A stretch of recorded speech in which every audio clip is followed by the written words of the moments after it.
হে everyone, তো caption দেখে বুঝেই গেছো যে আজকে আমরা কোথায় যাচ্ছি।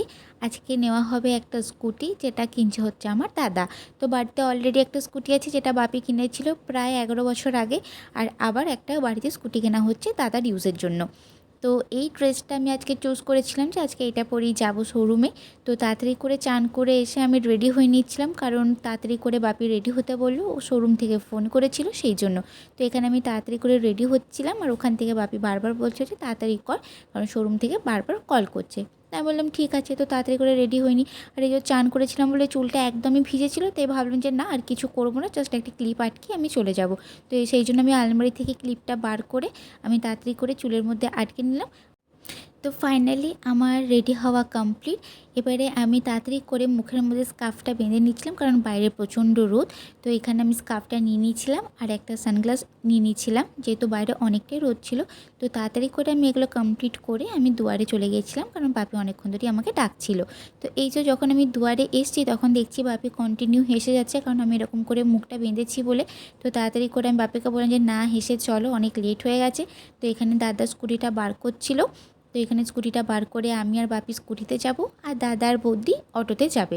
তো সেই জন্য এখানে দাদা বলছিল যে স্কুটিটা এখান থেকে বার করে দিয়েছি, এবারে এখানেই এসে আমি তাহলে আমার নতুন স্কুটিটা রাখবো।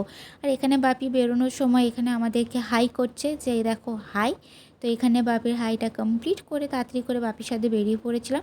আর যাওয়ার সময় একটুখানি ভিডিও করছিলাম, কারণ মেঘটা দেখতে খুব সুন্দর লাগছিল। আমি যখনই বেরোই তখন এরকম মেঘ থাকলে আমার খুব ভিডিও করতে ইচ্ছা করে।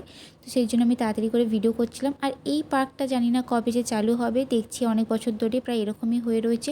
তো এইসব দেখতে দেখতে পুষ্পাঞ্জলির সামনে দিয়ে সুহট্টার সামনে দিয়ে তাড়াতাড়ি করে চলে এলাম হচ্ছে হন্ডা শোরুমের সামনে। তো এখানে এসে আমরা ওয়েট করছিলাম দাদার বৌদির জন্য, কারণ ওরা অটো করে আসছিল। তো বাপি বসেছিল, বাপি আমাকে বললো যে আগে স্কুটিটা একটু ভালো করে দেখে নে, কোথাও কিছু স্ক্র্যাচ আছে কি না একটু ভালো করে চেক করে নে।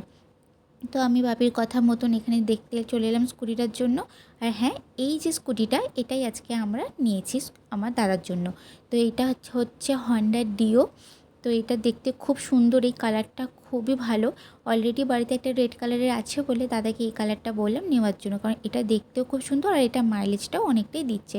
তো এইগুলো যখন দেখছিলাম তখন দেখলাম দাদা আর বৌদি চলে এলো তাড়াতাড়ি করে। তো ওরা যখন আসছিল তো তখন আসার সময় আমি একটুখানি ওদেরও ভিডিও করে নিলাম, যে তোরাও একটু ভিডিওতে থাক। তো এখানে ওরা বসে পড়ে, আমাকে দাদা বারবার বলছিল যে যা গিয়ে স্কুটিটা দেখ। আমি বললাম যে হ্যাঁ আমি দেখেছি। তো ওখানে অনেকক্ষণ বসার পর আমাদের আর খুবই খিদে পেয়েছিল, তাই আমি আর বৌদি এখানে খেতে চলে এসেছিলাম সুপার 36-এ। তো এখানে স্যান্ডউইচ আর বার্গার অর্ডার করেছিলাম, তো তারপর দাদাদের জন্য নিয়ে এসেছিলাম। তো এখানে এসে দেখি এরা গাড়িটা এখানে ওরা সমস্ত কিছু ঠিকঠাক করছে, পালিশ টালিশ করবে। তো সেই জন্য ওরা গাড়িটা একটু সাইডে নিয়ে এসেছিলো, তো এখানে এসে দেখছিলাম। তো এগুলো সব হতে হতে এদের সমস্ত কিছু পেপার ওয়ার্কস কমপ্লিট হয়ে গেছিলো। তো পেপার ওয়ার্কস কমপ্লিট হওয়ার পরে দাদাকে সমস্তটা বুঝিয়ে দিচ্ছিলো যে কবে কী সার্ভিসিং আছে না আছে। তো সেগুলো সব কিছু দেখাচ্ছিলো। তো এরপরে ওরা এখান থেকে এই গিফটটা দিয়েছিল দাদাকে, এই কাপটা যেটাতে হন্ডা লেখা ছিল। আর এই হেলমেটটা নেওয়া হয়েছিল, এই হেলমেটটা গাড়ির সঙ্গে ম্যাচিং ছিল, তো সেই জন্য এই হেলমেটটাই চুজ করেছিলাম। তো তারপর দাদা হেলমেটটা পরে বলে দিল ওকে। তো তারপরে এখানে ওরা গাড়িটা পুরো দাদাকে হ্যান্ড ওভার করে দিল। তো তখন আমি এখানে একটুখানি ভিডিও আর ফটো নিয়ে নিলাম। তো এরা সমস্ত কিছু এখানে কমপ্লিট করে দেওয়ার পর বেরিয়ে গেলাম হচ্ছে পুজো দেওয়ার জন্য। বাট এখানে এসে দেখি যে পেয়ালা কালী মন্দিরে কোনো কিছুই এখন নেই। তো ওরা বললো যে না এখন অনেকটাই দেরি হবে, তাই ওখান থেকে চলে এলাম আমাদের দুর্গাপুরে বাস স্ট্যান্ডের কালী মন্দিরে। এখানেও এসে যখন দেখি তখন দেখি ঠাকুরমশাই বলছেন যে এখন তো স্নানে যাবো, তাই এখন অনেকটাই দেরি হবে, প্রায় আধ ঘন্টা 1 ঘন্টা। তো ঠিক আছে ভাবলাম তাহলে সন্ধ্যাবেলা এসে পুজো দেওয়া হবে। তো তারপর ওখান থেকে বেরিয়ে গেলাম, এই ফ্লাইওভারটা দিয়েই আমরা বাড়ি ফিরছিলাম। তো তখন আমি আরেকটু ভিডিও করে নিলাম। আর এই যে এটা হচ্ছে আমাদের সেই রেল লাইনটা দুর্গাপুরে। আর এইখানে যখন যাচ্ছিলাম তো এই যে ফার্স্টেই হচ্ছে এই আলাপ ক্লাবের মাঠটা, যেখানে আর কিছুদিন পরেই গণেশ পুজো হবে। আর পাশেই হচ্ছে দুর্গাপুরে টিএন স্কুল, যেখানে আমি 2 বছর পড়েছি। স্কুলটা কত বড় তাই না? আবার দেখা হচ্ছে আরেকটা নতুন ভ্লগে, ততক্ষণ পর্যন্ত বাই।